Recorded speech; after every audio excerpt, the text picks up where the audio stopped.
Alors ce qu'on va faire aujourd'hui, je voudrais vraiment boucler la partie purement cinématique reliée à la relativité générale, c'est-à-dire la description qui est liée à la notion d'espace, tout ce qui est relié à la notion d'espace, de temps, contraction des longueurs, dilatation des durées et ce genre de trucs. On en a déjà parlé 2 fois en cours, on a fait quelques calculs ce matin ensemble en télé. Et voilà, je voudrais revenir sur des choses. Donc il y aura des choses certaines notions que je vais aborder aujourd'hui, on les aura déjà vues, d'autres non. Mais ne prenez pas ça d'un air ennuyé. Hein. Vous avez remarqué que la difficulté de ce cours, elle n'est pas du tout dans la technique. C'est probablement la première fois que ça vous arrive, ça d'ailleurs en physique. Hein. Vous avez remarqué que les calculs, ils sont quand même assez simples. Une fois qu'on a compris ce qu'il fallait calculer, ça se fait, quoi. La difficulté, elle est vraiment, vraiment conceptuelle. C'est vraiment les questions de base. Qu'est-ce que c'est qu'une distance? Qu'est-ce que ça veut dire que 2 événements sont simultanés? Des questions qui semblent absolument élémentaires. Et justement, il faut arriver à prendre le recul pour se dire non, elles ne sont pas tant que ça, en fait. C'est des notions qui sont subtiles. Et donc l'apport notamment d'Einstein sur la relativité restreinte, c'était vraiment ça, c'est d'avoir été capable de se poser les questions. Alors, il avait des capacités techniques de calcul aussi, hein, mais c'est pas ça qui l'a conduit à la relativité restreinte. Donc si vous lisez un petit peu l'histoire de ça, si vous vous intéressez à l'histoire de ça, il y a d'autres noms qu'Einstein qui vont sortir, bien sûr, hein, il n'a pas tout fait tout seul. C'est-à-dire qu'il était dans une situation, un contexte scientifique dans lequel on se posait déjà des questions sur la notion d'espace et de temps, notamment... Ok, c'est super discret. Donc avant Einstein, Poincaré se posait des questions sur la notion d'espace et de temps. La raison pour laquelle Einstein est plus, disons qu'on a fait le crédit à Einstein de la découverte de la relativité restreinte, c'est quand même que c'est lui qui a su vraiment mettre tous les éléments ensemble, vraiment tout ensemble, et faire une théorie qui était complètement cohérente. Tel que je viens de le dire, ça vous semble peut-être un petit peu confus ou creux. Avant Einstein, on avait effectivement découvert que, comme je vous l'avais dit, expérimentalement, la vitesse de la lumière, elle est la même dans tous les référentiels. On avait des sérieuses raisons de penser. On n'arrivait pas à mettre en évidence une différence de vitesse de la lumière dans un référentiel ou dans un autre. On avait aussi des bonnes raisons de penser que les corps se contractaient dans le sens, dans le sens du mouvement. Voilà, la contraction des longueurs, ça avait aussi déjà été postulé avant. Poincaré avait écrit des documents dans lesquels il se posait aussi la question de ce que c'était que la simultanéité et tout ça. Voilà. Il y avait des gens qui réfléchissaient. Donc Einstein, il était au courant de certains, pas de tout, voilà. Mais donc lui, il a vraiment eu il a osé, comme je l'avais mis dans un des titres là-bas, il a osé mettre tout ça ensemble et surtout prendre comme postulat de départ un truc qui semble complètement aberrant, qui est la vitesse de la lumière est la même dans tous les référentiels. Je vous raconte ça parce que, donc, en préparant ce cours, vous avez vu que j'ai mis sur la page Moodle une petite vidéo YouTube de 10 minutes là, qui vous montre avec une autre approche la notion de contraction des longueurs, dilatation des durées. La vidéo est vraiment, vraiment, vraiment chouette, j'ai bien aimé. Et ce qui est assez amusant, c'est d'aller lire les commentaires, parce que YouTube, les gens peuvent commenter. Donc il y en a qui congratulent le gars, très bien. Et il y en a un qui dit non mais de toute façon, c'est n'importe quoi votre truc là. Enfin, vous parlez de la vitesse de la lumière qui est la même partout, Einstein a dit, c'est qui Einstein quoi? Pourquoi il a dit ça? De quel droit? Et du coup, j'ai réalisé là, il y a une incompréhension vraiment forte sur ce que c'est que faire de la physique, ce que c'est qu'une théorie physique, ce que c'est notamment que de faire de la relativité. Et ce que je vais dire après, ça a aussi un rapport avec une autre chose qui peut éventuellement choquer les gens parfois. Il y a 2 ans, il y a eu une observation qui tendait à montrer que les neutrinos pouvaient éventuellement se propager plus vite que la lumière. Bon. Donc les gens mesurent la vitesse des neutrinos par des méthodes assez basiques. On mesure la distance entre 2 points, le temps que ça a mis pour aller là, on fait le rapport, voilà. Et ils trouvaient quelque chose qui était légèrement plus grand que la vitesse de la lumière. Donc grand tollé, c'est quand même un problème, quoi. La relativité restreinte, c'est un truc qui a été bien testé, donc ça semblait en contradiction avec ça. Et notamment, il y a certains scientifiques qui ont dit dès le départ, non, c'est pas possible, c'est pas correct, ils ont dû se tromper dans leur expérience. Voilà. Et on a pu lire ensuite dans les journaux, les scientifiques sont vraiment des gens fermés, dès qu'on montre quelque chose qui est en contradiction avec leurs expériences, ils montent sur leurs grands chevaux, et puis ils défendent bec et ongle leur théorie, parce qu'ils ont peur, en fait. Voilà, ils ont peur qu'on détruise leur édifice et que le pouvoir qui est associé à leur science, ils le perdent, quoi. Et la sociologie autour de ça était assez intéressante, mais je vais revenir sur ça, et puis sur ce gars qui dit, mais de quel droit Einstein dit qu'on ne peut pas la vitesse de la lumière.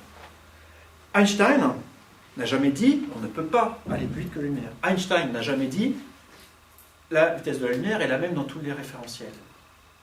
Ça semble contradictoire avec ce que je vous ai dit. Ce qu'a dit Einstein, c'est, imaginons, prenons comme point de départ, ça va être un jeu logique, la physique c'est de la logique, on enchaîne les pièces, prenons comme pièce de puzzle de départ, et si la vitesse de la lumière était la même dans tous les référentiels, qu'est-ce que ça changerait? Il a poussé ce truc-là jusqu'au bout, il n'a pas dit que c'était vrai ou faux. Hein. La question d'une théorie scientifique, ce n'est pas du tout de savoir si c'est vrai ou faux. C'est, étant donné une hypothèse de départ, on débloque tout le reste et on voit les conséquences et on compare avec le monde dans lequel on vit. Voilà. Et il se trouve que pour l'instant, cette hypothèse, et si la vitesse de lumière était la même dans tous les référentiels, eh ben, elle a conduit d'une part à des prédictions physiques précises, très précises, qui ont été vérifiées expérimentalement, et d'autre part, n'est pas contredite, elle n'est contredite par aucun fait expérimental. Voilà. Donc c'est quand même un truc assez fort, et ça fait plus de 100 ans que ça dure, là, du coup. C'était 1905, donc ça commence à faire effectivement plus de 100 ans. Donc quand quelqu'un arrive avec une expérience de neutrino et dit « il y a des trucs qui allaient plus vite que la lumière », la première réaction, c'est pas de tout foutre à la poubelle. C'est de se dire « bon, bah, ok, peut-être qu'effectivement, il faut revoir l'expérience à fond et voir comment ils ont fait ça ». Et il y a des scientifiques qui étaient quand même suffisamment... ils avaient confiance, en fait. Ils avaient confiance dans cette théorie et le fait qu'avec juste très peu de principes, on arrive à avoir plein de conséquences expérimentales. Ils avaient confiance là-dedans. Ils se sont dit, bah, très probablement, c'est quand même plutôt les expériences qui s'est trompé. Il y a un truc qui ne va pas. Voilà. Donc, revoyez votre copie. Alors, après, ça a pu être dit de manière plus ou moins agressive ou méprisante vis-à-vis des expérimentateurs, j'en sais rien, mais c'est comme ça que ça s'est fait. Et il se trouve qu'effectivement, c'était les expérimentateurs qui avaient raté un truc, et puis voilà. Et pour répondre donc, à ce gars sur YouTube qui disait « mais de quel droit Einstein ?» Encore une fois, Einstein ne s'est pas donné le droit de dire que la vitesse de la lumière valait quoi que ce soit. Voilà. Il a juste pris ça comme hypothèse, il a osé prendre ça comme hypothèse, parce que quand on y pense, c'est vraiment osé, quoi. Enfin, vous voyez, le TD qu'on a fait ce matin, on a essentiellement discuté de concepts, de trucs pas intuitifs et tout ça. Voilà. Il a osé partir de ça et pousser ça jusqu'au bout. Et voilà, ça a amené à cette théorie qu'on est en train d'étudier ici. Alors, je ferme cette parenthèse-là. Je la rouvre un tout petit coup. Ce cours, c'est aussi pour vous, je pense, l'occasion de repartir à zéro en physique. Pas pour faire toute la physique, mais c'est justement un cours où vous n'avez pas besoin de prérequis mathématiques du tout. D'accord ? Enfin, pas du tout. 3 fois rien, quoi. Donc la difficulté, elle n'est pas là.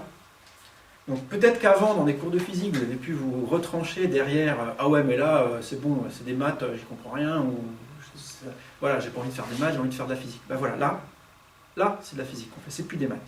D'accord ? Donc là, vous êtes vraiment confronté à votre capacité à faire des raisonnements logiques. Et vous l'avez tous, hein, cette capacité. Donc c'est vraiment un cours où, voilà, je vous propose vraiment enfin, si ça vous intéresse, hein, de jouer le jeu.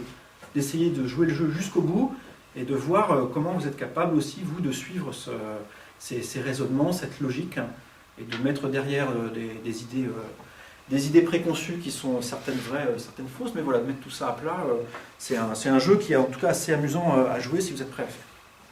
Pour le coup, je la ferme effectivement, cette parenthèse. Oui. J'ai une question, c'est sur la contraction des longueurs. Quand on a fait le calcul à partir de Lorentz, enfin des transformations de Lorentz, on a considéré qu'on faisait qu'on faisait la mesure en un temps nul, delta t' égale 0. Et ça nous donnait une condition de l'autre côté, dans le référentiel qui ne bouge pas du quai, du coup la mesure elle dure un certain temps, enfin je comprends pas, le delta t il n'est pas nul dans le référentiel du quai. Non, il y a tous les éléments dans ta question, donc effectivement.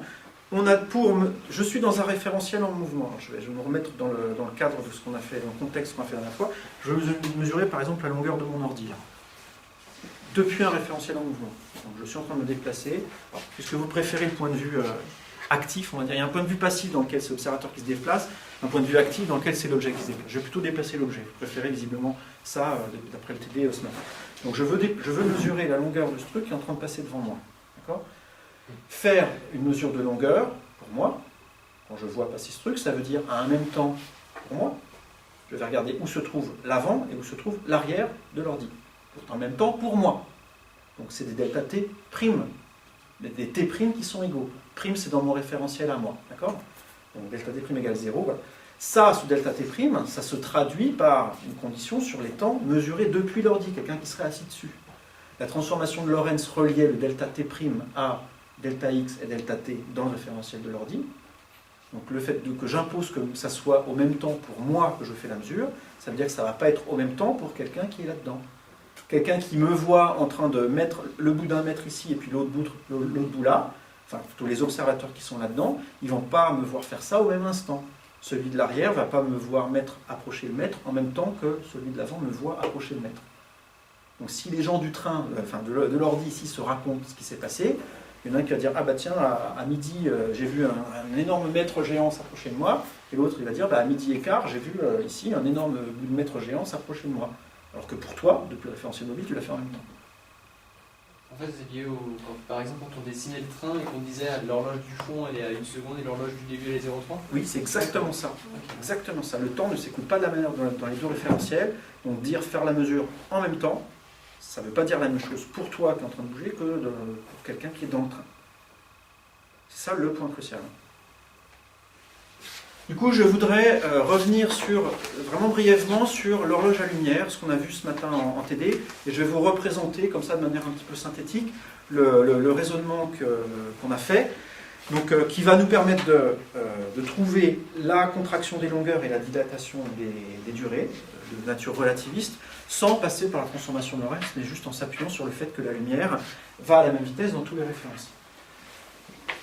Cette horloge à lumière.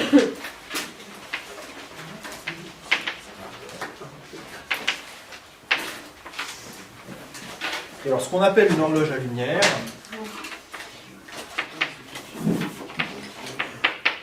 c'est deux miroirs. Un miroir ici, un miroir là. Et on envoie de la lumière perpendiculairement au miroir, et la lumière fait des allers-retours ici. Je les ai légèrement décalés sur le côté, c'était pour que ça soit visible, mais elle revient vraiment sur elle-même dans le référentiel où la lumière où l'horloge est au repos. Je vais tracer ça plutôt comme ça, voilà, on envoie de la lumière, ça fait des allers-retours, et on peut régler l'écart entre les miroirs pour que l'aller-retour entre les miroirs prenne le temps qu'on veut. Plus ça va être serré, plus moins ça va être de temps. On peut faire comme ça un miroir qui bat la seconde. Ça fait quand même le beau miroir, hein, la seconde de 300 000 km par seconde, voilà, c'est pas très réaliste. On peut faire un miroir qui bat la microseconde. On a vu ce matin en TD que ça faisait 150 mètres. On peut, de manière peut-être plus raisonnable, prendre un miroir qui bat la nanoseconde. Donc ça ferait encore ça divisé par 1000, donc 1,5 cm de long. Une horloge comme ça, voilà, qui battrait la nanoseconde. À chaque fois que la lumière fait un aller-retour dans le miroir, ça rajoute 1 à un compteur. Et puis comme ça donne le nombre de nanosecondes qui s'est écoulé. Donc ça, c'est ce qu'on appellerait une horloge à lumière. Donc, imaginons qu'on ait une horloge qui soit réglée telle que, ici, le temps d'aller-retour entre les miroirs soit tau égale 1 nanoseconde. Je vais prendre ça, une horloge qui bat la nanoseconde. Ça, c'est dans le référentiel dans lequel on a l'horloge qui est fixe. On se place dans le référentiel de l'horloge et on regarde, on s'intéresse aux instants au bout duquel la lumière a fait un aller-retour. Si maintenant on regarde cette horloge depuis un référentiel mobile, donc cette horloge est ici, moi je suis en train de me déplacer et je vais estimer sur ma montre à moi le temps qu'il faut pour que le photon fasse l'aller-retour d'un miroir à l'autre. Comme je suis en train de me déplacer, par rapport à moi, l'horloge est en train d'aller en arrière, et quand moi je vois le photon qui fait ce trajet-là, puis celui-là, depuis mon référentiel en train de bouger, c'est-à-dire que ce que je vois en fait, c'est tout à fait ça, si moi j'avance dans cette direction-là, le photon va vers l'arrière pour moi, et je vois un photon qui a cette trajectoire-là. Il part d'ici, il arrive sur le doigt qui est là-bas, et il arrive. Et on va se poser la question de combien de temps pour l'observateur mobile, mais le photon pour faire aller. Alors la première question qu'il faut se poser, c'est quel est l'écart entre les miroirs dans les deux référentiels. Je vais appeler L l'écart entre les miroirs dans le référentiel fixe. Et je vais vous montrer par un raisonnement qui ne fait pas intervenir de calcul, hein, mais c'est vraiment un raisonnement qualitatif mais rigoureux, je vais vous montrer que cette longueur est nécessairement la même dans le référentiel qui est en train de se déplacer dans une direction perpendiculaire à la direction initiale du photon. Donc, le photon fait des allers-retours dans ce sens-là, et moi je me déplace dans ce sens-là. En fait, les longueurs transversales au mouvement ne sont pas affectées par le mouvement. On a parlé la dernière fois de contraction des longueurs. Les contractions des longueurs affectent les corps dans le sens de leur mouvement, pas dans leur sens transversal. C'est ce qu'on va montrer maintenant. Alors, on va imaginer une expérience de pensée, en fait, qui va mener à un paradoxe si effectivement la longueur ici n'était pas la même. Alors, on peut en trouver plusieurs dans la littérature, mais l'exemple vraiment classique, l'exemple pédagogique classique, c'est encore une fois avec un train. Et c'est l'expérience suivante. Imaginez que vous avez un train qui avance sur des rails.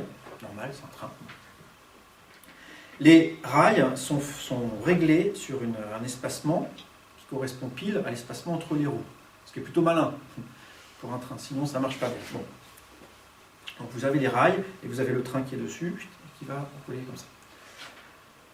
Imaginons que, au cours du mouvement, on ait un phénomène de contraction des longueurs dans une direction transversale au mouvement.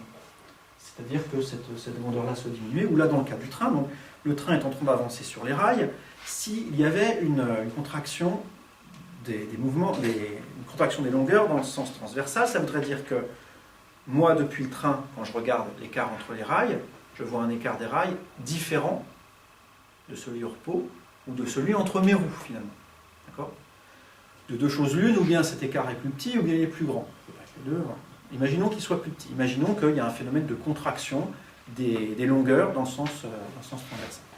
Depuis le train, au début, imaginons que le train soit au repos sur le rail, donc le train est bien ajusté à ses rails, tout va bien. Je considère le même train qu'on a lancé et qui va à une vitesse constante vers l'avant sur les rails. S'il y a ce phénomène de contraction des longueurs, le gars dans le train regarde les rails et devrait se dire « Ah, les rails sont écartés d'une distance plus petite, parce qu'il voit les rails en train de bouger, que ce qu'ils étaient au repos. Donc, les roues du train, elles sont au repos par rapport au train, donc elles ont la bonne longueur. Et le gars dans le train va se dire, tiens, les rails ont un écart qui a diminué. Donc, le train va dérailler. Très bien. Le train déraille, tant pis pour lui, c'est la capacité. Voilà. Maintenant, là où ça va être paradoxal, donc le train déraille parce que les roues ont débordé vers l'extérieur des rails. D'accord ? Les rails se sont contractés comme ça. Maintenant, quelqu'un qui analyse la situation depuis le quai va se dire, tiens, il est là, sur les rails, un pied sur chaque rail, il voit le train qui arrive en face de lui, c'est du sport, hein. Il voit le train qui arrive en face de lui, qu'est-ce qu'il se dit, lui ? Il se dit, bon, les rails, ils ont la longueur réglementaire qu'il faut, le train est en mouvement par rapport à moi, c'est la taille transversale du train qui est diminuée par rapport à moi. Il se dit la même chose que, enfin, c'est un effet qui devrait être réciproque. Donc il se dit, les roues du train sont en train de diminuer, enfin, ont un écartement plus faible que ce qu'il avait au repos, et donc ça va tomber entre les rails. Le train va dérailler aussi, mais il va dérailler avec ses roues à l'intérieur des rails. Et imaginons qu'on ait quelqu'un qui soit dans le train et puis sur le quai en train de regarder s'il n'y a pas des accidents de train. Les deux personnes vont voir des choses complètement différentes. Celui qui est dans le train va voir des rails qui sont trop petits et donc va voir les roues qui vont déborder vers l'extérieur. Éventuellement, le gars, il va écraser l'herbe qui est à l'extérieur le train va écraser l'herbe qui est à l'extérieur des rails, hein, parce que les roues vont rouler dessus. Le gars qui regarde depuis le quai va se dire non, les roues, elles sont allées vers l'intérieur. Les roues, elles ont roulé à l'intérieur des rails, et donc là, s'il y a de l'herbe entre les rails, c'est l'herbe entre les rails qui va avoir été écrasée. Et là, du coup, on a deux réalités différentes qui dépendent du point de vue. Il y en a un qui dit que c'est l'herbe à l'extérieur qui a été écrasée, et l'autre qui dit que c'est l'herbe à l'intérieur qui a été écrasée avant le déraillement. Ce sont deux réalités incompatibles. Les deux, depuis leur référentiel, le gars qui descend du train après qu'il est déraillé, peut revenir voir au niveau des rails et regarder si c'est l'herbe à l'extérieur ou à l'intérieur qui a été écrasée. Mais ce n'est pas les deux. D'accord ? Donc il y a une seule de ces deux réalités qui est correcte. Donc si, à cause de cet effet de contraction des longueurs transversales, si cet effet existe et est réciproque, et le même dans les deux référentiels, et bien dans ce cas, ça mène à un paradoxe. On arrive à une situation où on a deux réalités différentes qui devraient être compatibles et qui ne le sont pas. Alors des exemples comme ça, vous pouvez vraiment en imaginer plein. et surtout, alors ce qui vous surprend peut-être, c'est que vous êtes peut-être en train de vous dire, ouais bon, alors d'accord, c'est marrant son truc, mais du coup pour la contraction des longueurs dans le sens du mouvement, c'est pareil, on ne peut pas aussi trouver des situations paradoxales dans lesquelles, parce que c'est un effet qui est réciproque aussi, est-ce qu'on ne peut pas trouver des situations dans lesquelles le fait que chaque observateur voit que c'est l'autre qui est plus court, ça peut peut-être conduire à des paradoxes aussi, ça. Mais il se trouve que non. Alors je vous engage à essayer, hein. Les gens essayent depuis 100 ans, enfin, essayez longtemps de trouver, et il n'y en a pas. Dans le sens transversal, ça mène à des paradoxes, dans le sens longitudinal, ça ne mène pas à des paradoxes. Donc, tout ça pour dire que là, il n'y a pas de contraction dans cette direction-là. Donc la longueur qui est ici est la même que celle au départ. Si on avait ici 1,5 cm, on a toujours ici 1,5 cm, même pour le référentiel qui est en mouvement. Une fois qu'on a admis ça, le calcul du temps qu'il faut pour faire l'aller-retour, on l'a fait ce matin, je le reproduis ici rapidement. Donc je vais par exemple matérialiser un triangle rectangle ici comme ça. La longueur qui est ici, j'ai dit que ça valait L. Si on est dans un référentiel qui se déplace à la vitesse V par là-bas, la distance qui est ici, ça c'est V fois taux prime, et taux prime sur 2. Je vais appeler taux prime le temps pour faire la retour. Donc ça c'est V taux prime sur 2. Ici on a L, et la distance qui est ici, c'est C fois taux prime sur 2. Donc, puisque ça met taux pour faire l'aller-retour ici, pardon, taux prime, ça met taux prime pour faire l'aller-retour ici, donc ça met taux prime sur 2 pour faire le demi-aller-retour, donc la distance c'est C fois taux prime sur 2. Et si j'applique le théorème Pythagore dans le triangle rectangle jaune qui est ici, ça me dit que L2 plus V2 taux prime 2 sur 2, je vais mettre des carrés partout comme ça, est égal à C taux prime sur 2, le tout au carré, et la distance L qui est là, elle est reliée au temps que met la lumière pour faire l'aller-retour dans ce référentiel-là, et ça c'était C taux sur 2. Donc taux c'est le temps que ça met pour faire l'aller-retour dans le référentiel précédent, donc ça on aurait pu calculer, on aurait trouvé ça, et ça quand on met ça là-dedans, et puis qu'on arrange, on simplifie les facteurs 2, notamment, ça donne C2 taux 2 plus V2 taux prime 2 est égal à C2 taux prime 2. Je mets les taux prime 2 en facteur. Donc ça, je le passe là-bas, je toque. Ça fait C2 taux 2. Et ici, c'est un taux prime. Et ça vous dit, une fois qu'on a fait le calcul, ça, on le passe là, on divise par C carré. Et puis, on prend la racine carrée. Ça dit taux prime, c'est taux sur racine de 1 moins V2 sur C2. Donc là, je suis allé un petit peu plus vite que ce matin, mais voilà, le calcul est celui-là. Et donc voilà, le temps qu'on voit, on voit que le photon fait l'aller-retour dans l'horloge à lumière avec un temps qui est donné par ça, qui est donc plus long. Ça, c'est une quantité qui est plus grande que taux. Le dénominateur ici, c'est quelque chose de plus petit que 1. On divise par un truc plus petit que 1, donc ça fait quelque chose qui est plus grand que 1. Ça c'est aussi gamma taux d'ailleurs dans la quantité qui est ici, on l'avait écrite. Gamma dans ce qui précède. Donc voilà, ça vous dit qu'avec cette horloge à lumière, effectivement, si quelqu'un ici au repos voit l'horloge qui bat à la nanoseconde, quelqu'un qui se déplace par rapport à cette horloge, la voit battre d'une manière plus lente. Ça peut être beaucoup plus lent. Si gamma vaut 2 ou 10 ou 100, voilà. Ce qui mettait une nanoseconde ici peut mettre 100 ou 10 ou 100 nanosecondes. Voilà. Ça peut être arbitrairement aussi lent qu'on veut si on prend des vitesses ici arbitrairement proches de la vitesse de la lumière. Et alors, j'insiste sur le fait que on a l'impression que là, on a un calcul de temps, de parcours de la lumière, voilà, mais ça, c'est une horloge, c'est-à-dire, ici, imaginons que ça ne batte pas, avec ce dispositif-là, on fait vraiment une vraie horloge qui compte les secondes, quand ça en fait 10 puissance 9, on ajoute 1 à un compteur, voilà, quelqu'un qui bat la seconde, vous avez ça dans votre main, vous êtes au repos, vous voyez les secondes qui défilent, vous pouvez faire ce que vous voulez, vous pouvez lancer quelque chose en l'air, par exemple, faire une expérience avec avec ça en main, toc, vous verrez ça à une vitesse normale, pof, ça vous retombe dans la main, là si je fais un saut d'une seconde, ça fait toc, il y a une seconde qui est passée sur mon horloge quand le truc a fait est monté et descendu, voilà. Et donc, ma réalité c'est celle-là, ça a mis une seconde pour aller en haut et pour redescendre et pour m'arriver dans la main quand je l'ai lancé. Quelqu'un qui me voit faire ça depuis un référentiel en mouvement, imaginons à une vitesse qui donne un gamma d'un facteur 10, il va vite, il passe vite, avec un facteur gamma égale 10. Qu'est-ce qu'il voit? Il voit mon horloge qui va 10 fois plus lentement, Ça, on se dit, ok, mais c'est tout le reste aussi autour. Hein. Moi, quand mon horloge ici, quand je mets en route mon horloge et que je lance ça, effectivement, c'est ce que voit la personne. Il voit commencer à lancer ça en même temps que l'horloge démarre. Et puis, il me voit quand mon horloge indique 1 seconde, c'est-à-dire pour lui 100 secondes plus tard, il voit ça qui est en train de descendre. Et dans tout l'intervalle, il a effectivement tout vu 100 fois plus lent. Hein. Le temps lui semble effectivement passer 100 fois plus lentement. Toutes les étapes sur mon chrono qui correspondent aux étapes intermédiaires sont elles aussi passées aussi lentement. Le processus biologique aussi. Hein. Il se passe n'importe quoi. Il vous voit vieillir 100 fois plus lentement, etc. Donc ça nous indique. Ici, c'est vraiment un chronomètre qui indique le passage du temps et qui nous dit un truc profond sur la façon dont le temps s'écoule. Pas juste un truc sur la manière dont la lumière se propage. Ça, c'est un chronomètre, et le chronomètre, on le voit tourner 100 fois plus lentement si on va à un gamma du 100. Et donc, tous les phénomènes physiques vont 100 fois plus lentement depuis un observateur qui passe très vite à côté. On avait vu l'autre fois que c'était quand on était aussi en mouvement lui-même que le temps passait plus lentement, notamment avec l'expérience des jumeaux. Alors, dans l'expérience des jumeaux, c'était la même chose, c'est-à-dire c'était le gars qui est sur Terre, qui voit le jumeau partir, donc il voit le jumeau qui a une certaine vitesse, il voit son horloge du jumeau aller moins vite, parce que le jumeau est à une certaine vitesse par rapport à lui, revient à une certaine vitesse, etc. Donc on était vraiment dans ce cadre-là aussi. C'est extrêmement délicat de dire les choses de la façon « je suis en mouvement, donc le temps passe plus vite pour moi ». Non, vous n'êtes pas en mouvement par rapport à vous. Enfin, justement, quand on dit « je », c'est moi là. Donc vous êtes toujours au repos par rapport à vous. Donc votre horloge, elle va à votre temps biologique et vous ne verrez jamais que votre horloge que vous tenez dans la main, elle va moins vite. Ce n'est pas ça qui va se passer.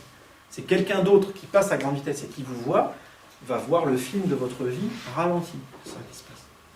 Et quand nous, on regarde la personne qui nous regarde, on la voit aussi au ralenti? Oui. Et comment c'est possible ça au niveau des temps? Il n'y a pas un problème de synchronisation? Pas du tout, non. Donc ça, on y viendra dans le détail quand on réanalysera l'histoire des trains un peu plus tard. Mais non, c'est la même chose, c'est le même paradoxe que deux personnes qui s'éloignent, chacun voit l'autre de plus en plus petit. Il n'y en a pas un qui est plus petit. C'est une question de point de vue. Là, c'est pareil. Ça n'a pas de sens, en fait, de comparer les temps pour des personnes qui sont éloignées. C'est juste, on voit le temps de l'autre s'écouler moins vite. Je pense que c'est plutôt comme ça qu'il faudrait le dire. Vas-y. Juste pour retourner au paradoxe, vous avez dit tout à l'heure que la largeur Oui. des règles, ça marche aussi avec les montres. Et du coup, si jamais quelqu'un qui est dans le train, il filme sa montre, Oui. donc on n'en même pas, il filme sa montre en train de découler, Ouais. et que l'autre qui est sur le pied, il filme, on suppose qu'il puisse filmer la montre de l'autre. Oui. Il la verra. Il compare les deux montres. Ah, il les compare après, tu veux dire? Ouais. Il compare les deux films. Il compare les deux films. Donc, s'il compare les deux films, le film qui a été pris par la personne sur le quai ira moins vite que le film du gars dans le train. Et inversement. Et inversement, tout à fait, oui. Donc, il peut se passer deux choses. Le gars dans le train peut avoir deux caméras. Attention, accrochez-vous. Le gars dans le train peut avoir deux caméras. Il peut avoir une caméra sur sa montre et une caméra qui filme le quai. D'accord? Celui sur le quai va avoir deux caméras. Une qui filme sa montre et une qui filme le train en train de passer. On aura 4 films. On peut comparer ces 4 films.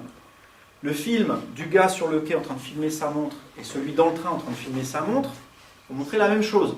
Tic-tac, tic-tac, tic-tac. Un film idiot d'une montre qui donne l'heure, quoi. Okay? Le film du gars qui est sur le quai et qui est en train de filmer la montre du gars dans le train va avoir un film qui va se dérouler plus lentement. Tic-tac, tchoum. Okay? Celui qui est dans le train et qui filme le quai va voir un film, le même que celui dont je viens de parler, un film lent aussi. Et ce sera à la même vitesse? Oui, l'effet est réciproque, effectivement. Les deux films montreront des montres qui vont lentement, mais de la même manière, effectivement. Oui. Et du coup, pour les longueurs, on avait dit que le paradoxe, il se fait quand c'est transversal, ouais. Oui. Et pour les durées, la question, elle ne se pose pas parce qu'il n'y a pas de notion de direction dans une durée. Là, la longueur, on est dans un espace à 3 dimensions. Donc si je me déplace par là-bas, il y a des longueurs dans le sens du mouvement et des longueurs perpendiculaires au mouvement. Mais des durées, c'est une durée, quoi. Il n'y a pas de direction associée à ça, donc la question ne se pose pas. Alors, je présente maintenant, parce que je veux aussi que ça apparaisse sur le film, la partie contraction des longueurs, et ensuite on passera à quelque chose de plus interactif avec vous. Vous allez bosser un peu en fait, je ne vous ai pas dit au fait, vous allez bosser un peu aujourd'hui encore. Vous pouvez encore partir. Alors maintenant on va prendre une horloge qui est double. On va avoir une partie, c'est la même que ce matin. Hein. Donc ici, vue depuis le repos, donc dans le référentiel horloge est au repos, on a une longueur L ici, une longueur L ici, et elle marche de la façon suivante. J'ai un photon ici, je l'envoie là, il revient là, il fait un aller-retour, et pareil ici. On envoie des photons, ou même un flash lumineux, pourquoi pas, depuis le coin ici dans les deux directions. Ce flash lumineux se réfléchit ici sur les deux bords et revient là. Dans la situation où on est au repos par rapport à l'horloge, il n'y a aucune ambiguïté, aucune difficulté. Ça met effectivement le même temps pour aller jusqu'au miroir qui est là-bas, et puis pour revenir là, et les deux photons arrivent de manière simultanée ici, en ce même point, c'est le point où ils ont été émis. Maintenant, je voudrais observer ce bout-là de l'horloge, depuis un référentiel qui est en train de se déplacer par là-bas. C'est-à-dire que ce que je suis en train d'observer, donc depuis un référentiel qui est en train de bouger à une certaine vitesse V vers la droite, ce que je vois, c'est un miroir, ici, ce miroir M, qui est en train de se déplacer à la vitesse V par là-bas. J'avais un photon qui a été émis ici depuis un certain point qui va à une vitesse C. Je vais faire V plus petit que C juste parce que c'est le cas. Le photon, je vais le mettre en jaune, parce que les photons, c'est jaune, c'est bien connu. Voilà. Donc ça, c'est le point de départ du photon, ça, c'est le miroir. Et je vais appeler L' ici la distance qui sépare le point de départ du photon, donc le point ici, du point de départ du miroir, donc celui-là, dans le référentiel en mouvement. Donc je ne fais pas l'hypothèse que c'est égal à L, et on va voir qu'effectivement, c'est différent de V. Et, je répète ce qu'on a dit ce matin, la coordonnée x' du photon, je mets des primes pour bien indiquer que c'est dans le référentiel mobile, donc on est en train de se déplacer par rapport à l'horloge, c'est donné par C fois T'. T', c'est le temps dans ce référentiel mobile. Et j'insiste ici, encore une fois, c'est C ici. La lumière va à la vitesse C, peu importe le référentiel. Le x' du miroir, c'est donné par son abscisse de départ, c'est-à-dire L', plus sa vitesse fois T', voilà. Et si on pose la question de bout de combien de temps est-ce que le photon arrive sur le premier miroir, par exemple. Donc le miroir arrive ici, je vais appeler ce taux-là T'1, comme je l'ai fait aussi ce matin. Et T'1 vérifie l'équation suivante, il faut que ça soit égal à ça. Donc on a C taux'1 est égal à L' plus V taux'1. Donc ça c'est le temps au bout duquel le photon atteint le miroir qui est là. Et ça, quand on met tout ça ensemble, on obtient très rapidement que taux'1 est égal à L' sur C moins V. De la même manière, on peut calculer le temps au bout duquel le photon, une fois réfléchi, atteint le deuxième miroir. Donc là, on est dans la situation où on a le deuxième miroir qui va à la vitesse V vers la droite, le photon qui va cette fois-ci vers la gauche, parce qu'il a été réfléchi, et on obtient pour le temps de retour, quelque chose qui est vraiment très similaire, je ne fais pas le calcul ici, c'est plus V. On voit que effectivement le temps d'aller est plus long que le temps de retour. La quantité qui est ici est plus petite que celle-là, donc l'inverse est plus grand. Donc taux'1 est plus grand que taux'2. Effectivement, dans la situation que je suis en train de décrire, on a un miroir qui va par là-bas, la lumière qui court après la lumière qui court après le miroir, elle le rattrape, elle met un certain temps, et quand elle est réfléchie vers l'arrière, il y a un miroir qui vient à sa rencontre, et donc ça va se faire beaucoup plus vite que dans la situation aller. À l'aller, le photon court après le miroir, au retour, le miroir lui arrive dans la figure.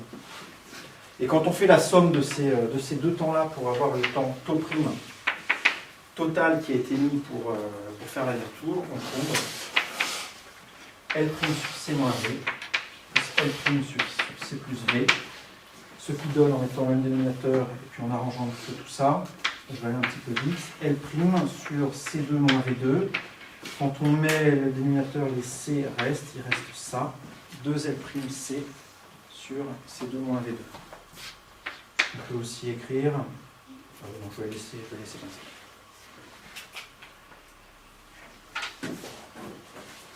Et alors, le point important ici, c'est le dernier truc que je vais répéter de ce qu'on a fait ce matin. Ça, c'est le temps tau prime qu'a mis le photon pour faire l'aller-retour entre ce point-là, et puis revenir ici, vu depuis le référentiel mobile. Or, on a aussi calculé quelque chose tout à l'heure qu'on a appelé tau prime, c'est le temps pour faire l'aller-retour, mais sur ce bras-là de l'horloge.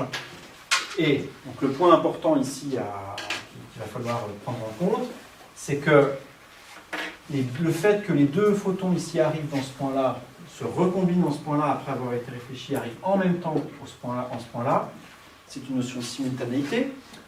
J'ai passé un petit peu de temps à vous dire que la simultanéité, ça dépendait du référentiel, que des trucs pouvaient être simultanés dans un référentiel, mais pas dans un autre. Donc là, on pourrait se dire, ok, ça ne nous donne aucune information. Vous nous dites que le fait que les rayons, que les photons arrivent ici en même temps dans le référentiel R, ça ne nous dit rien sur ce qui se passe dans le référentiel R'. Sauf que là, il y a quelque chose en plus. Les photons arrivent ici en même temps, mais en plus au même endroit. Et ça, c'est quelque chose qui est vraiment absolu. Deux photons qui se rencontrent au même endroit en même temps. Donc c'est quelque chose qui est la même chose pour tout le monde. Tout le monde pourra attester qu'il y a eu la concordance de trois choses, un photon, un autre photon et le coin du miroir. Voilà. Et on peut éventuellement mettre ici un petit détecteur, un détecteur de coïncidence qui vous dit si oui ou non on a reçu de la lumière de deux directions différentes. Et bien, si on met un petit détecteur ici, le petit détecteur va dire oui, oui, c'est arrivé en même temps dans le référentiel au repos de l'horloge. Si effectivement ce n'était pas le cas dans le référentiel mobile, on aurait une situation dans laquelle un détecteur nous donne une indication dans un référentiel, par exemple il reste éteint, et dans un autre référentiel, une autre indication, par exemple il reste allumé. Et là vous aurez deux observateurs qui ont vu la même chose, enfin qui ont regardé la même chose, mais un depuis une situation de repos et l'autre depuis une situation mobile, et l'un va dire c'était allumé et l'autre va dire c'était éteint. Ce qui est absolument débile, parce que là on a des preuves, ils peuvent avoir tous les deux filmé ce qui s'est passé. Il y en a un qui arrive avec son film et qui dit voilà, j'ai filmé, c'était allumé. Et l'autre il arrive avec son film, il dit non, c'était éteint. Donc on a deux réalités différentes. Donc c'est paradoxal. Ça serait paradoxal si effectivement la simultanéité n'était pas respectée au même endroit. Si j'ai un détecteur qui me détecte s'il y a une simultanéité sur les deux miroirs qui sont de l'autre côté. Ça on ne sait pas faire. Ah. On peut pas avoir de détecteur qui te dit c'est arrivé là en même temps que là. Simplement techniquement. Hein.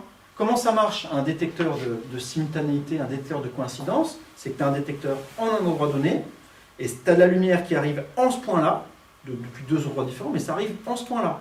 Donc lui, le détecteur, il est en un point donné, tout ce qu'il peut savoir, c'est j'ai reçu un photon ou j'en ai reçu deux. Mais faire un détecteur qui te dit ici j'en ai reçu un instant, et puis là un autre instant, ça, la manière de faire, ça serait que chacun note le temps auquel il a reçu son photon, et on revient sur ce qu'on a fait avec le train la dernière fois. Et là, c'est une notion qui serait relative. La notion de dire que le détecteur a reçu au même point un ou deux photons, ça c'est quelque chose d'absolu. Donc du coup, le temps tau prime qui est ici, c'est celui qu'on a calculé tout à l'heure. C'était le même que celui qui était là-bas, et ça, on avait dit que c'était gamma fois tau. Et tau, c'était 2C sur... c'était 2L sur C. Voilà. Donc quand on égalise ça avec ça, les deux se simplifient. On dit que L' est égal à L fois C2 moins V2 sur C2 avec, il y a le gamma qui est ici, qui reste là. Voilà. Ça là, je divise tout par C2, ça fait 1 moins V2 sur C2 sur rien, sur point. Et ça c'est 1 sur gamma 2, ça. Donc ça fait le tout L sur gamma. Donc voilà, ça veut dire que L' c'est L sur gamma. Et donc pour qu'effectivement la situation ne conduise pas à des paradoxes, il faut que la longueur L' dans le référentiel mobile soit reliée à la longueur L dans le référentiel fixe par ce facteur-là. C'est la contraction des longueurs qu'on a déjà vues. Voilà. Donc je tenais à le refaire ici, ne serait-ce que pour que vous ayez vous aussi sur l'enregistrement la démarche. C'est un truc, je pense que ça sera pas mal d'aller le revoir, se replancher dessus. Vas-y. Ça a peut-être rien à voir, mais est-ce que par exemple les rêves, ça a à voir avec ça? Faut que tu précises. Non, dans le film là, Inception, oui. Il dit que 1 heure dans un rêve, c'est 5 minutes dans la réalité. Alors, je suis pas très à l'aise pour te répondre. Non, c'est pas que la question soit débile, hein, c'est juste... tu es en train de parler en fait de temps psychologique, de comment est-ce qu'on ressent le passage du temps. Qu'est-ce que ça veut dire qu'une heure s'est écoulée? Qu'est-ce que ça veut dire qu'une heure s'est écoulée? Ça, c'est un truc, c'est super compliqué comme question. Et ça, c'est Poincaré, il a vraiment écrit des trucs chouettes sur ça, il s'est posé cette question-là. En fait, il est arrivé à la conclusion que autant on peut dire que deux longueurs sont égales. Comparer des longueurs, c'est assez facile, on prend deux trucs, on les met côte à côte et on regarde, quoi, voilà. Dire qu'il s'est écoulé une heure, puis une autre heure, ça c'est super dur à faire. Ou bien on compte sur des phénomènes physiques, genre on dit tiens j'ai une montre qui va compter une heure, mais une montre, il faut s'assurer qu'effectivement la montre elle marche de manière régulière. Ça veut dire quoi qu'elle marche de manière régulière? Ça veut dire que chaque seconde est égale à la précédente. Comment on le sait? On revient au point de départ. Comparer des durées pour des gens différents à des endroits différents, c'est quelque chose de vraiment très difficile. Et ça, alors c'est pas complètement relié à la question que tu poses sur la psychologie, mais voilà, c'est quand même pas indépendant non plus. C'est difficile que deux personnes disent qu'effectivement elles ont expérimenté le même temps. La manière qu'a trouvé la physique de faire ça, c'est de dire on va supposer qu'il y a des règles physiques, voilà. On va supposer que certains phénomènes prennent toujours le même temps. Un pendule, on va supposer que quand il a fait ça une fois, dans les mêmes conditions, quand il va refaire ça, il va le faire dans le même temps. C'est un acte de foi, hein. La nature pourrait être faite en sorte que ce n'est pas le cas. Voilà, on fait l'hypothèse que dans les mêmes conditions, les mêmes phénomènes prennent le même temps. Et on fait des horloges avec ça, par exemple la lumière qui faisait un retour, voilà. Et à partir de ça, on peut quantitativement et objectivement comparer des durées. Et ça demande du coup de croire que des phénomènes physiques prennent un même temps à chaque fois.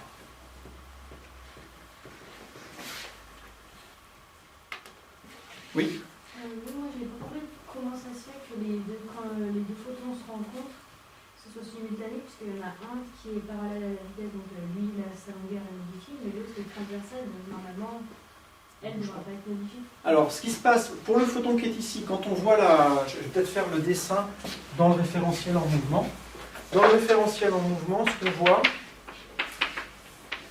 je vais le faire de manière très schématique, mais pour que tu vois un peu ce qui se passe.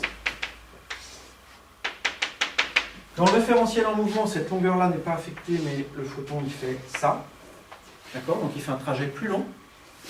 Dans le référentiel qui est ici, la longueur qui est ici a été contractée.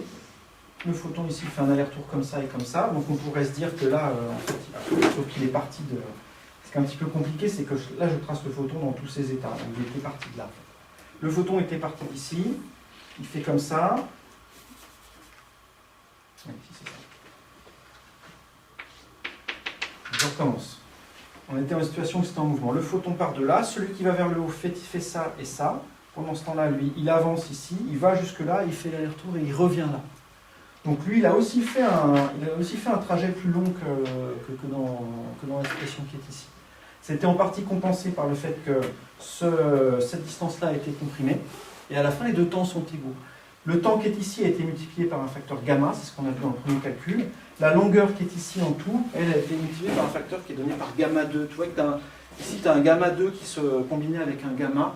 Donc c'est le fait que d'une part, ça c'est beaucoup plus long que dans la situation au repos, mais cette longueur-là est un petit peu contractée. Mais ça veut dire que la personne qui est dehors, la personne qui avance, le référentiel qui avance, oui, ne voit pas que la lumière touche les parois en même temps. Non, tout à fait. Les deux événements ici, la lumière touche ce miroir-là et la lumière touche ce miroir-là, ne sont pas simultanés pour l'observateur en mouvement. Hein? Ça met plus de temps pour atteindre lui que pour atteindre lui, parce que le miroir ici est en train de s'éloigner. D'accord ?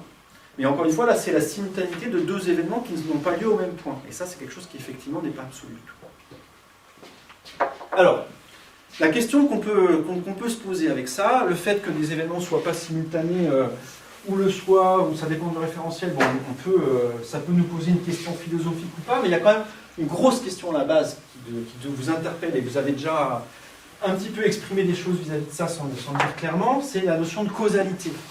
Si les trucs ne sont pas simultanés, ça veut dire que dans un référentiel A peut survenir avant B, et dans un autre référentiel, A peut survenir après B.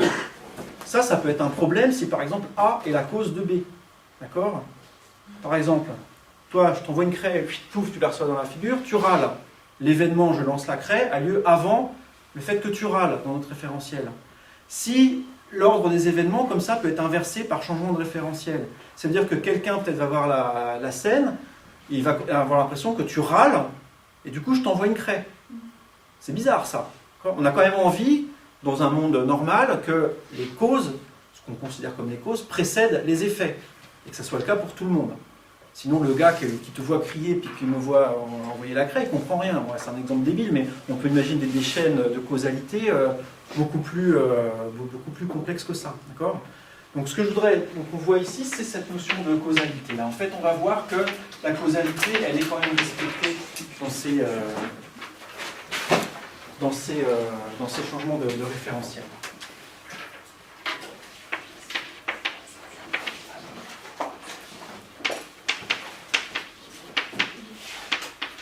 On va considérer deux événements A et B tels que A est la cause de B. Alors je ne vais pas faire de grandes réflexions ici sur ce que c'est que la causalité. Je vais estimer que la vision, l'idée que vous en avez intuitive, c'est la bonne. Voilà. On fait un truc et donc il s'en produit un autre. Et ce B est causé par A. Ça veut dire quelque chose sur les coordonnées de B et de A. Une condition qui doit être vérifiée sur ça, c'est la suivante. Si B est la cause de A, ça veut dire que nécessairement, de l'information, donc quelque chose a dû passer de l'événement A à l'événement B. Là, quand j'ai lancé la craie, il s'est passé du temps, j'ai lancé la craie est allée jusqu'à lui, paf, elle l'a tapé, ses neurones ont agi, et puis il a râlé. Voilà. Ça veut dire qu'il faut que ça ait eu le temps de se faire, il faut que ma craie ait eu le temps d'aller le taper, etc. Ça veut dire que que l'événement, je reçois la craie dans la figure, il ne peut pas être trop simultané avec le fait que j'ai lancé la craie. Il ne peut pas se produire en même temps, par exemple. Il faut au moins que la craie ait eu le temps de l'atteindre. Comme la vitesse maximale que peuvent savoir les objets, c'est la vitesse de la lumière, si le fait qu'il râle, c'est causé par le fait que j'ai lancé la craie, il doit y avoir au minimum un temps qui s'est écoulé entre les événements, qui est relié à la distance, de la manière qui est suivante. B ici, c'est il est en train de râler, et A, c'est je lance la craie. On est bien d'accord? Craie lancée, ça c'est aïe. Voilà. Nécessairement, il faut que la distance ici entre des... pardon, je vais l'écrire sous la forme d'un temps, ça sera beaucoup plus clair pour vous. Le temps entre les deux événements, ici, doit forcément être supérieur à le temps qu'il faudrait à la lumière pour aller de moi à lui. Ça là, xb moins xa, c'est la différence des coordonnées entre les deux événements divisé par la vitesse de lumière. Ça, c'est le temps qu'il faut à la lumière pour aller de lui à moi. D'accord ? Le temps qui s'est écoulé entre la cause et l'effet est forcément plus long que ça. Si c'était plus court que le temps qu'il faut à la lumière pour parcourir, ça serait quelque chose qui a été plus vite que la lumière qui s'est transmise. Donc, comme ce n'est pas possible, quel que soit le processus causal, une craie ou j'en sais rien, ce qui a été entre lui et moi, c'est quelque chose qui a forcément été plus lentement que la lumière. Donc on a forcément cette relation-là de causalité. Ça exprime la causalité en fait entre les éléments A et B. On va voir tout de suite, et ça c'est un calcul que vous allez faire, du coup vous allez me montrer que si ça c'est vrai, alors dans tout référentiel relié au précédent, qui est en translation uniforme à vitesse constante par rapport au référentiel de départ, dans tout référentiel, on a aussi T'B moins T'A qui est supérieur à X'B moins X'A sur C. Voilà. C'est-à-dire que si la causalité est vérifiée dans le premier référentiel, elle l'est aussi nécessairement dans le deuxième. Et pour ça, la manière de faire, elle est vraiment directe. Vous allez prendre les transformations de Lorentz. Vous allez voir dans votre cours comment est-ce que T' et X' sont reliés à X et à B. Vous allez remplacer là-dedans les expressions de T' et de x' parce que ça vaut en fonction de x et de b, et vous allez obtenir quelque chose qui va vous faire intervenir la condition qui est ici. Donc je répète, vous allez voir dans les transformations de Lorentz, que je me fais comme ça vous donne x' et t' en fonction de x et t. Vous allez remplacer dans la deuxième équation, dans la deuxième inégalité. Alors peut-être oui, remplacer dans la deuxième, c'est peut-être, on va peut-être pas supposer que peut-être pas supposer qu'elle est vérifiée. En fait, on va voir ce que vous allez faire plutôt, c'est remplacer là-dedans. Vous allez calculer ça et vous allez calculer ça et vous allez voir, et c'est immédiatement en utilisant ça que le terme que vous avez trouvé là est forcément plus grand que celui-là. Donc voilà, on va faire ça comme ça. Calculer ça en fonction de tb moins ta et xb moins xa. Calculer ça aussi en fonction des coordonnées non primées en utilisant donc les transformations de Lorentz. Vous voulez que je les réécrive, les transformations de Lorentz? Ct' c'est égal à gamma facteur de ct moins bêta x et x' c'est égal à gamma facteur de x moins bêta ct.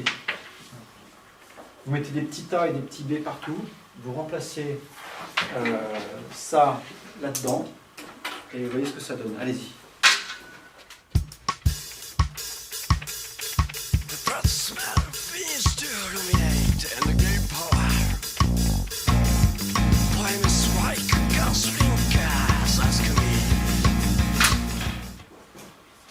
Alors après, donc effectivement, donc, je vais peut-être vous guider un petit peu. Une fois que vous avez calculé ça et ça, le moyen le plus direct d'arriver au résultat, c'est probablement de faire la différence, faire ça moins ça, et puis voir que c'est positif.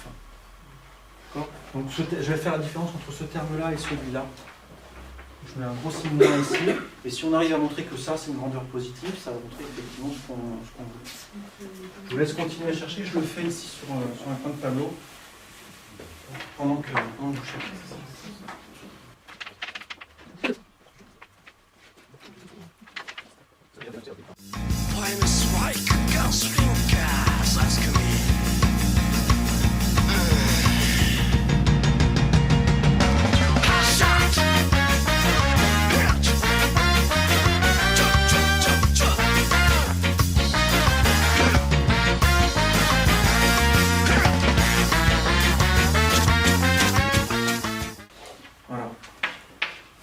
C'est-à-dire que c'est le terme dans le crochet ici, c'est la différence entre ça et ça.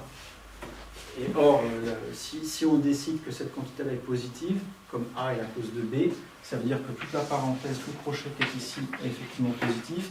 1 plus bêta est une grandeur positive, donc ça veut dire qu'effectivement la différence qui est ici est positive, et donc ça c'est bien plus grand que ça. Donc si cette quantité-là est plus grande que celle-là, alors celle-là est aussi plus grande que celle-là. Donc on est aussi dans une situation où, pour un autre observateur, B peut aussi être causé par A, et on n'aura surtout pas l'inverse. Donc l'ordre temporel est conservé dans la mesure où ça respecte la causalité. Si vous racontez une histoire, il s'est passé ceci, donc il s'est passé cela, donc le petit chaperon rouge s'est fait manger par le grand méchant loup.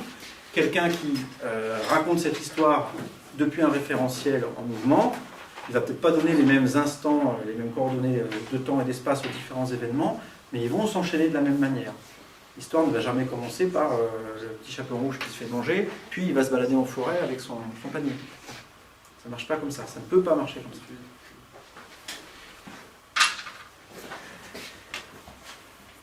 Alors, je vais maintenant vous présenter vous parler des diagrammes d'espace-temps un petit peu plus en détail que ce qu'on a fait ce matin. Vous parlez notamment de cônes de lumière. Ça, je pense que c'est des mots que vous avez déjà entendus. Cônes de lumière. Non, ça se fume pas. Hein, non.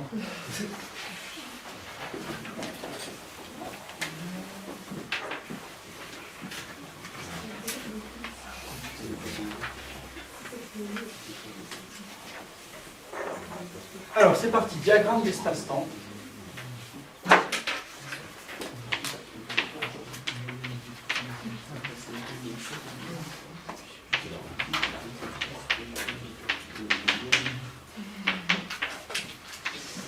Alors déjà, il y a le mot espace-temps là-dedans, j'en ai pas beaucoup parlé de ça.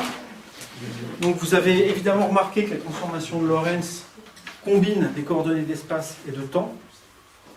Donc d'une certaine manière, ça mélange ces coordonnées-là. Disons que si on décrit les...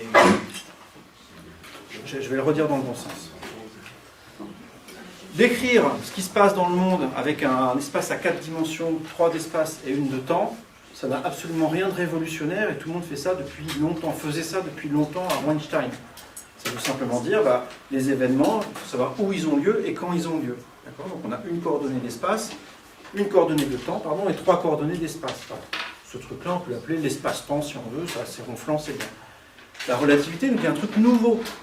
Elle nous dit attention, c'est pas simplement une coordonnée temporelle qui est comme ça, on en fait ce qu'on veut, et puis 3 coordonnées spatiales, c'est quand on change de référentiel, ça se mélange, ces coordonnées-là. Dans la coordonnée temporelle, il va y avoir un petit peu, dans la nouvelle coordonnée temporelle T', il y a un petit peu de x, donc l'espace, et dans la nouvelle coordonnée d'espace, x', il y a un petit peu de temps, t. Ça mélange les coordonnées. Donc en fait, c'est du coup beaucoup plus pertinent et profond en relativité de considérer un espace à 4 dimensions, parce que là, les transformations, un changement de référentiel, ça mélange vraiment les 4 coordonnées. On verra ça de manière plus approfondie quand on parlera de quadrivecteurs, peut-être tout à l'heure, ou sinon en tout cas la prochaine fois. Les quantités physiques qui interviennent et qui jouent un rôle important en relativité, on les met effectivement dans des vecteurs à 4 composantes, avec une partie temporelle et une partie spatiale. Il ne s'agit pas juste de mettre des nombres dans des colonnes, en fait. On reviendra sur la notion de vecteur, c'est un truc profond, un vecteur.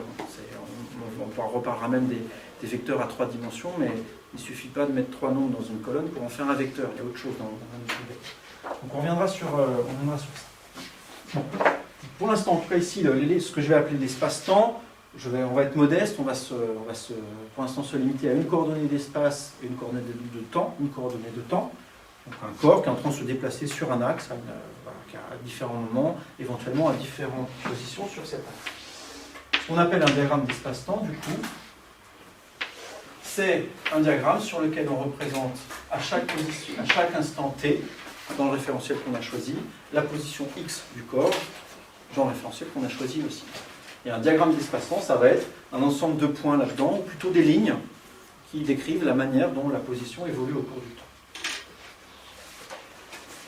Alors, on a vu ce matin, pour un objet immobile, dans le référentiel considéré, c'est vraiment trivial. On a un objet qui est ici, voilà, par exemple, la rue du train B, voilà. Et la ligne qui est ici, ça, je peux la mettre, faire descendre vers le bas, voilà. Ça, c'est quelque chose qui, à tous les instants T, a la même coordonnée. C'est un corps qui est fixe dans le référentiel qu'on considère. Là où ça devient plus intéressant, c'est si on commence à considérer un objet qui se déplace à vitesse constante. Et je vais commencer par un rayon lumineux. C'est ça qui va nous donner la trame de ce diagramme, qui va nous donner notamment les échelles à adopter. Imaginons que à t égale 0, ici j'ai un objet, un flash, qui émet de la lumière, et puis x égale 0. Donc là, on a de la lumière qui est émise. Que de la lumière soit émise, ça veut dire qu'on a des photons qui sont émis dans les deux directions, on en a qui vont par là-bas, donc au temps ultérieur, le photon aura une certaine position, voilà, on peut dire ça comme ça, et puis à un instant, il y a la lumière qui a été émise dans l'autre direction, voilà, on a deux rayons de lumière comme ça, dont les photons se trouvent à des endroits différents au cours du temps. Et la pente de la courbe qui est ici, par quoi elle est donnée?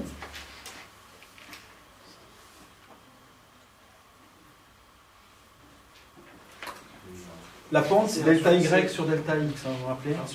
C'est 1 sur C, effectivement. Ici, on a que X est égal à CT, c'est-à-dire que l'ordonnée ici est égale à 1 sur C fois X. Donc la pente ici, c'est 1 sur C. Si on veut adopter pour ce diagramme les unités qu'on vous dit d'adopter depuis la maternelle, les unités du système international, vous allez graduer X en quelle unité? Bien. Bon soldat, maître, vous allez graduer T en secondes. Et là, vous êtes mort. Parce que si vous voulez tracer la lumière là-dessus, quand, au bout d'une seconde, la lumière a parcouru 300 000 km, 3 10 puissance 8 mètres. Donc si vous adoptez ici une certaine échelle pour 1 mètre et puis la même longueur pour 1 seconde, il faut que, quand la lumière atteint le point ici, elle ait parcouru 3 10 puissance 8 unités dans ce sens-là. C'est-à-dire que ce que vous allez tracer, c'est pas ça du tout pour la lumière. C'est ça. Vous ne le voyez même pas parce que c'est tout collé. Et voilà, il va falloir aller probablement loin pour que ça, qu'on voit que ça commence à être décollé. Donc c'est pas du tout ça qu'on adopte dans ces diagrammes-là. On va adopter des unités de temps ou d'espace qui sont adaptées l'une à l'autre. Et pour ça, il y a même des mots qui sont tout faits. Vous avez tous entendu parler, par exemple, pour les distances, des années-lumière. Une année-lumière. C'est quoi une année-lumière? La distance parcourue par la lumière en une. Voilà, la distance parcourue par la lumière en une année. Donc ça veut dire que si je traduis ça en années, et que ça je le mets en année-lumière, AL ça veut dire année-lumière, en 1 an, la particule, le photon a fait une année-lumière, et donc elle a parcouru autant sur cet axe-là que sur celui-là. Et donc dans ce cas, effectivement, le rayon de lumière est représenté par une ligne qui est à 45 degrés, qui coupe le diagramme en 2 parties également. Alors, année-lumière, ça peut être plus ou moins, ça peut convenir plus ou moins, c'est peut-être beaucoup comme distance. On peut utiliser la seconde lumière. La seconde lumière, c'est la distance parcourue par la lumière en 1 seconde. Ça fait en gros la distance Terre-Lune. Voilà. La minute-lumière, pourquoi pas, la nanoseconde, bref, ce que vous voulez, quelque chose lumière, mais prendre en tout cas la même chose ici que là. D'accord ? Et quand vous allez faire ça, vous aurez effectivement un diagramme sur lequel la lumière ici est représentée par cette ligne. Alors je vais tout de suite donner un nom à cette ligne parce que je suis en train de faire des périphrases depuis tout à l'heure pour ne pas le dire. Ça s'appelle une ligne d'univers. Ligne d'univers, c'est la ligne qui est suivie par ce qu'on est en train de suivre, par exemple un photon ou bien une particule matérielle ou n'importe quoi. Mais c'est quelque chose qui est attaché à un système qui est en train de se déplacer dans le référentiel qu'on considère. Donc ce que je suis en train de vous dire ici, c'est que la ligne d'univers de la lumière est représentée par une droite à 45 degrés, en fait par 2 droites, parce qu'on en a une autre aussi de côté comme ça qui est complètement similaire.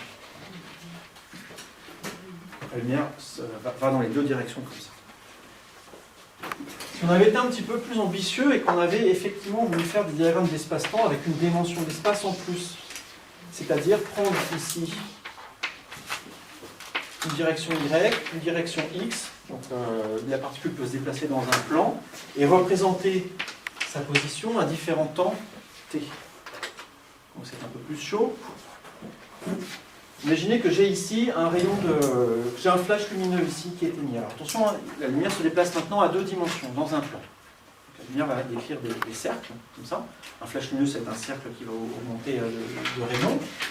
Au bout d'un certain temps, d'1 seconde, et la lumière occupe un cercle qui est donné comme ça. Puis un temps 2 fois plus grand, on va faire un rayon 2 fois plus grand, etc. Voilà. Ça, ce que je représente ici, alors c'est censé être un peu en 3 dimensions, c'est dans différents plans successifs la place occupée par la lumière au cours du temps. Et vous voyez que du coup, si on traçait tous les cercles intermédiaires, là, tout ça, voilà, exactement, c'est un cône. Donc tout ça, ça se dispose sur un cône comme ça, qui entoure l'espace temporel. Et ça, on lui donne le nom de cône de lumière. Donc cône de lumière, c'est l'endroit, c'est l'ensemble des endroits occupés par la lumière à différents instants. Du coup, par extension, ça, on l'appelle aussi cône de lumière, même quand c'est une dimension inférieure. Donc, ici, ça n'a rien d'un cône, c'est juste des lignes, mais on appelle ça aussi cône de lumière. Et je vais parler aussi de cône de lumière dans cette situation.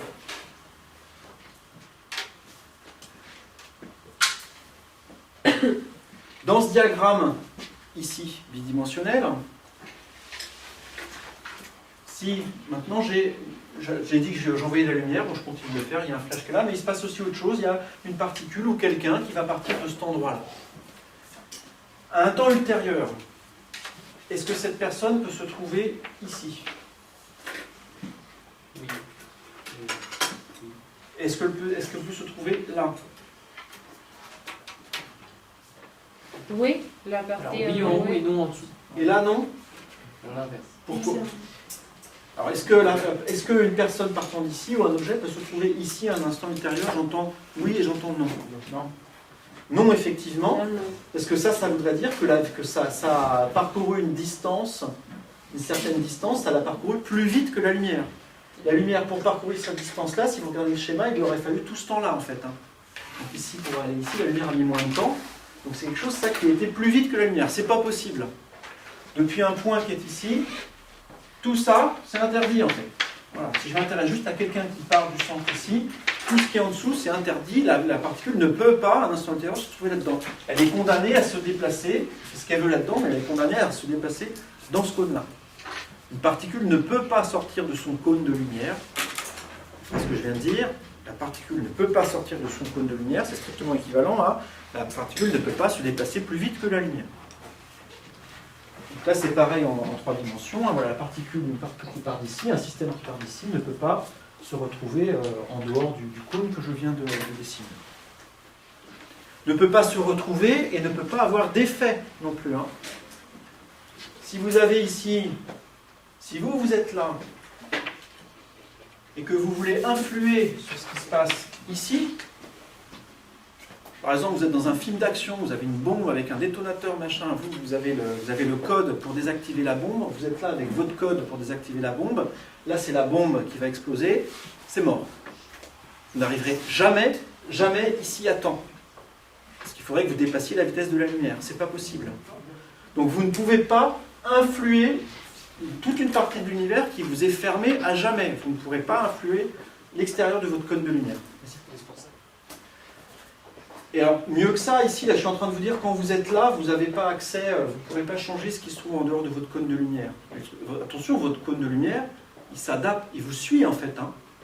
C'est-à-dire que quand vous êtes là, ici, vous voulez faire quelque chose agir sur le reste de l'univers, vous avez un cône de lumière qui est comme ça, voilà, 45 degrés, et tout ça, ça vous est fermé. À partir du moment où vous êtes arrivé là, vous ne pouvez plus agir ici. C'est trop tard. D'accord? Autrement dit, moi, si quand j'étais à cet endroit-là et que je voulais agir, par exemple, sur quelque chose, sur un événement qui était ici, je pouvais. Il fallait que j'aille suffisamment vite, que j'y aille, en fait, voilà, et que j'aille faire quelque chose là. Si j'ai pris mon temps, tant pis, je suis resté plutôt autour de là. Ben, au bout d'un moment, l'événement que je veux influencer, il sort de ma zone d'influence.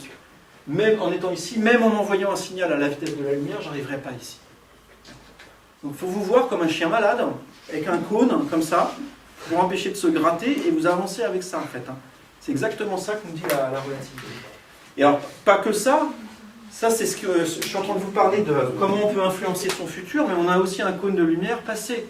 C'est-à-dire que ça, je peux le poursuivre vers l'arrière.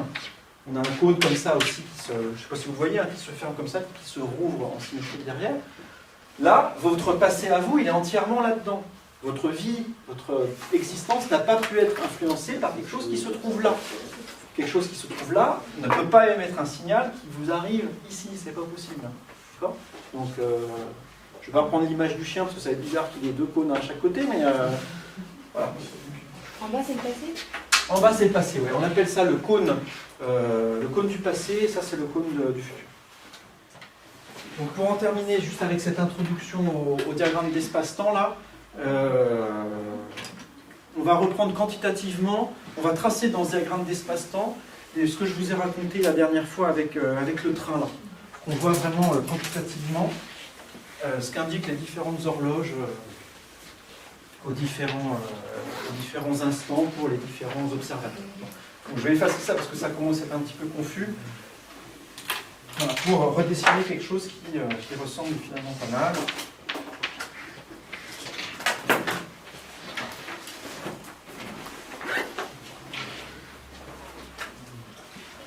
Je vais faire 2 dessins ici.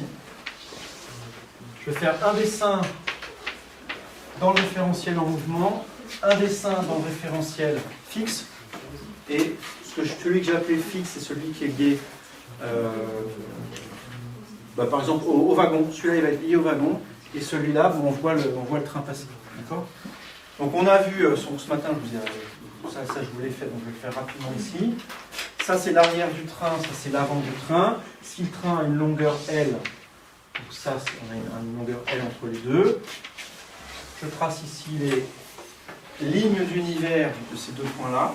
l'ensemble des points qui sont occupés par l'avant et l'arrière du train. Donc ça, c'est la ligne d'univers de l'arrière du train, la ligne d'univers de l'avant du train, qui sont à x constant, parce que justement le train est immobile dans ce référentiel. Et on a de la lumière qui est émise par là-bas et par là-bas. Le point qui est ici, c'est le point où l'arrière reçoit la lumière, et ça, c'est celui où l'avant reçoit la lumière. Et si j'ai bien fait mon dessin, ces deux événements sont simultanés, c'est-à-dire qu'ici, ils arrivent au même temps t, tel que compté dans le référentiel du wagon. Donc là, il ne dit rien, juste si on est dans un train, on se met au milieu, on envoie la lumière arrive en même temps des deux côtés du train. Là où ça devient plus intéressant, c'est si on analyse ce qui se passe maintenant du point de vue du référentiel R'. Alors attention, déjà c'est les primes qui apparaissent sur les coordonnées qui sont ici, x' et t'. Je vais placer à un temps initial les points A et les points B. Donc il faut que je fasse déjà ici attention au fait que la longueur AB n'est pas la même que dans le référentiel de départ. On a vu que la longueur était contractée. Donc ici, je vais faire quelque chose de évidemment plus petit. J'essaie de prendre une situation vraiment extrême. Donc j'ai quasiment divisé un facteur 2. Voilà. Donc ça, c'est AT' égale à 0. Donc dans le référentiel où on est en train de voir le train passer, on mesure sa longueur, on mesure une longueur plus petite. Donc AT égale 0, on voit ça. On voit les points qui sont en train de... l'arrière du train qui est en train de se déplacer à une certaine vitesse dans cette direction-là. L'avant du train qui va dans la même direction à la même vitesse. Donc on a ici deux traits qui sont censés être parallèles.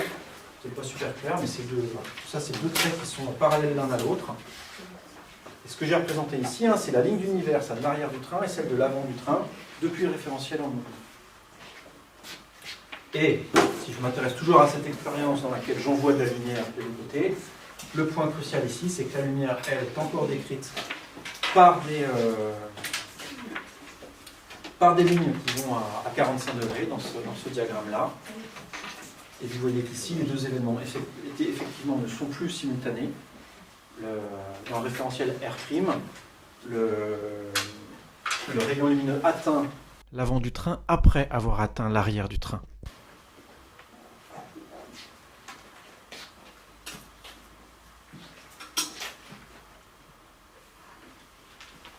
Alors, question de géométrie à deux balles pour vous. Je pense qu'on va s'arrêter sur ça. Ça va mettre à contribution vos connaissances de secondes, je pense. Vous êtes prêts? On va imaginer que le train se déplace à une vitesse v qui est égale à c sur 2. V égale à c sur 2. La moitié de la vitesse de la lumière. Ça va vouloir dire que la pente de la droite qui est ici est 2 fois plus forte que la pente qui est là. Ça, c'est une pente de 1 et moins 1, respectivement. 2 fois la vitesse de la lumière sur 2, ça veut dire que ça va avoir une pente de moins 2 et ça aussi. La pente ici de ces deux droites-là, c'est 2. Celle-là, c'est 1. Question que je vous pose. Si ça, j'appelle T'A ce temps-là et j'appelle T'B ce temps-là, il faudrait que vous calculiez T'A sur T'B. De manière purement géométrique. Ce sont des droites ici, à la limite, il n'y aura même pas d'interprétation. Voilà. On a une droite à 45 degrés, une droite ici qui a une pente de 2. Ça, vous pouvez appeler cette figure-là L' si ça vous amuse. Celle-là, c'est la même, L'. Voilà. Trouvez un moyen de calculer. Alors, ce que vous allez faire, c'est que vous allez calculer T'A en fonction de L', ensuite T'B en fonction de L'. Vous allez voir que ça dépend de L'. C'est même proportionnel, ça c'est un peu évident. Si L' est 2 fois plus grand, ça met 2 fois plus longtemps à arriver au bout. Okay. Et vous allez calculer le rapport T'A sur T'B. L'intérêt de ça, c'est qu'on va pouvoir comparer ensuite. Donc, on n'aura pas le temps de le faire aujourd'hui, mais sur le film que je vous avais présenté avec le petit train, là, je m'étais mis vraiment dans cette situation-là, en fait. Et on avait relevé les temps qui étaient sur le chrono. On devait avoir 0,3 secondes quand ça atteint un bout, et puis 1 seconde quand ça atteint l'autre. On avait vraiment un chrono qui, dans le temps du référentiel T', nous indiquait ces deux événements-là. Et on va pouvoir vérifier effectivement que sur le film, on trouve ce qu'on va trouver quantitativement ici, ce qu'on va trouver avec le calcul. là vous me regardez tous avec des yeux comme ça, mais alors, c'est comme ce matin, hein, c'est vraiment, c'est très simple le calcul. Pour ce point-là, par exemple, il suffit d'écrire l'équation de cette droite-là. L'équation de cette droite-là, celle-là, je peux même vous l'écrire. Hein. Allez, je vous fais celle-là. L'équation de la droite qui est là, c'est x' est égal à ct'. De rien, c'est gratuit. Vous allez faire l'équation de cette droite-là, et regardez quand est-ce qu'on a x égal, pour quel t', est-ce qu'on a x', on a le même x' en fait. Hein. Où est-ce que ces deux droites se croisent? C'est vraiment ça la question. Donc écrivez l'équation de cette droite-là, regardez en quel point est-ce qu'elle croise le rayon de lumière qui est ici, et vous ferez pareil ensuite pour l'autre là. Commencez par celui-là. Écrivez l'équation de la droite qui est là. Plus la hauteur.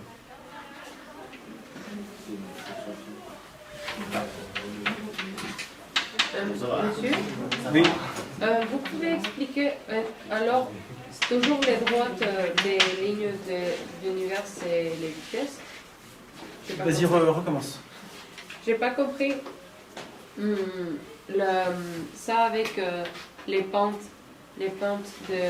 D'accord.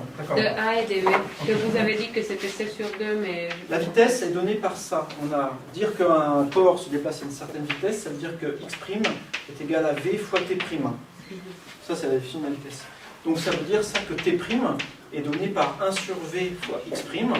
Ça, c'est l'ordonnée sur mon graphe, ça, c'est l'abscisse, et donc ça, c'est la pente, par définition. La pente, sur ces diagrammes-là, c'est l'inverse de la vitesse. Ok, merci. Et monsieur, Oui. il y a quelque chose que vous appelez là sur ce dessin, les lignes de l'univers? Oui. C'est ça, hein? Oui, tout à fait. Donc ça, c'est la ligne d'univers de l'arrière du train, ça, c'est la ligne d'univers de l'avant du train, ça, c'est la ligne d'univers du photon qui va vers l'arrière, et ça, c'est du photon qui va Parce vers l'arrière. que ce qui a une influence là, sur notre environnement, là, vous savez, c'est Oui. juste les lignes d'univers des photons. Voilà, alors, ce qu'on appelle le cône de lumière, effectivement, c'est ce qui est défini par ça. Et alors, un cône de lumière, c'est associé à un point, c'est-à-dire que là, c'est le cône d'univers du gars qui est ici.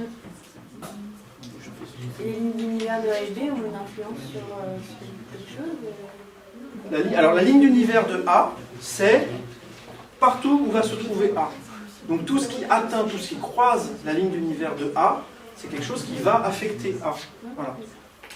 Il faut vraiment voir ça, c'est votre chemin. Hein. Une ligne d'univers, c'est votre chemin dans l'espace-temps. Vous voyez votre chemin dans l'espace. Là, par exemple, je suis en train de faire des allers-retours devant le tableau. Imaginez, mais vraiment faites l'effort d'imagination tous, là, regardez-moi. Imaginez que vous êtes en train de me regarder, mais qu'à chaque fois que vous prenez une photo de moi, vous en prenez plein, vous décalez un petit peu la photo vers le haut. L'axe du temps, il va vers le haut. Donc moi, je suis en train d'avancer comme ça, dans l'espace, du coup dans les différentes photos, là c'est la photo du bas, puis ensuite j'ai fait un pas, je suis un peu monté, je suis un peu monté, je suis un peu monté. Ma ligne d'univers, elle fait quelque chose comme ça, puis comme ça, elle fait un zigzag en haut. Si je suis en train de faire des ronds comme ça au tableau, devant le tableau, ma ligne d'univers, elle fait quoi comme courbe? Une queue de cochon, qui est parfait. Un tire-bouchon, comment ça s'appelle? C'est pas une spirale, c'est... On est des boulets là, non? C'est sérieux, comment ça s'appelle? Quelque chose. Une hélice. Merci. On l'a refait pour la caméra. Donc, vous avez une ellipse, du coup, qui est parcourue. Non, c'est pas une ellipse. Voilà. Bref. Donc, vous imaginez. Donc, la ligne d'univers, c'est vraiment ça. Hein. Le mouvement qui est ici, on le décalque à différents temps et on regarde ce qui se passe. Ben voilà, si ce que vous êtes en train de photographier, c'est de la lumière, je prends un truc en photo, j'envoie un flash lumineux, le photon qui est en train de partir par là, et ben vous le décalquez aux différents temps et ça donne les droites qui sont ici. Bon, vous êtes en train de ranger, donc visiblement mon petit calcul ne vous amuse absolument pas. Donc regardez le truc, regardez le problème, et la prochaine fois j'irai très vite sur ça. Je ne sais même pas si j'y reviendrai. Donc essayez de... Enfin, faites ça, vraiment l'équation d'une droite, je pense que vous allez y arriver, connaissant la distance qui est là et la pente, vous devriez y arriver. Trouvez T', trouvez T', et on commencera la prochaine fois par comparer avec ce qui se trouve dans le film.